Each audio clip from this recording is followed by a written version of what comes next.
અને હવે અન્ય સમાચારની વાત તો આજે પીએસઆઈની લેખિત પરીક્ષાનું આયોજન કરાયું છે। અમદાવાદ અને સુરતમાં પરીક્ષા યોજાશે।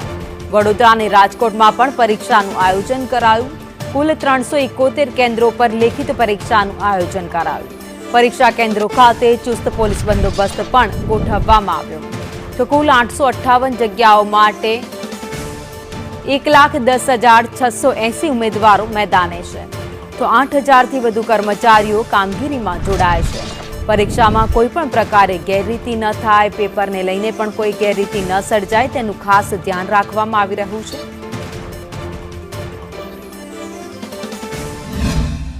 ગુજરાત પોલીસ ભરતી બોર્ડ દ્વારા આજે રાજ્યભરમાં પીએસઆઈ માટેની લેખિત પરીક્ષા યોજાઈ રહી છે। અમદાવાદ શહેરમાં પણ પીએસઆઈ કેડર માટેની આ લેખિત પરીક્ષા યોજાઈ રહી છે કે જેમાં અલગ અલગ જિલ્લાઓમાંથી પીએસઆઈ કેડરના ઉમેદવારો છે તે આ પરીક્ષા આપવા માટે આવ્યા છે। મહત્વનું છે કે આ પરીક્ષા શાંતિપૂર્ણ માહોલમાં પૂરી થાય તેના માટે 4,000 જેટલા પોલીસ કર્મચારીઓને અલગ અલગ સેન્ટર પર તૈનાત કરવામાં આવ્યા છે કે જેમના દ્વારા શાંતિપૂર્ણ માહોલમાં પરીક્ષા પૂરી થાય તેના માટેનું આયોજન કરવામાં આવ્યું છે। આ સાથે જ વાત કરવામાં આવે તો 1,10,680 જેટલા ઉમેદવારો આ પીએસઆઈની લેખિત પરીક્ષામાં ભાગ લઈ રહ્યા છે અને અમદાવાદ, વડોદરા, સુરત અને રાજકોટ શહેરમાં આ પ્રકારની પરીક્ષા યોજાઈ રહી છે।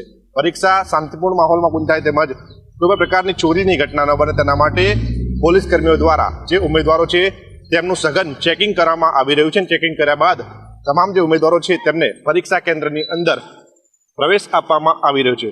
મહત્વનું છે કે આ પ્રકારની પરીક્ષા ગુજરાતના 4 શહેરોમાં યોજાઈ રહી છે જેમાં 1,10,000 થી વધુ ઉમેદવારો છે તે ભાગ લઈ રહ્યા છે। કેમેરા પર્સન મનીષ વાણિયા સાથે પ્રતીક જાદવ, સંદેશ ન્યૂઝ, અમદાવાદ।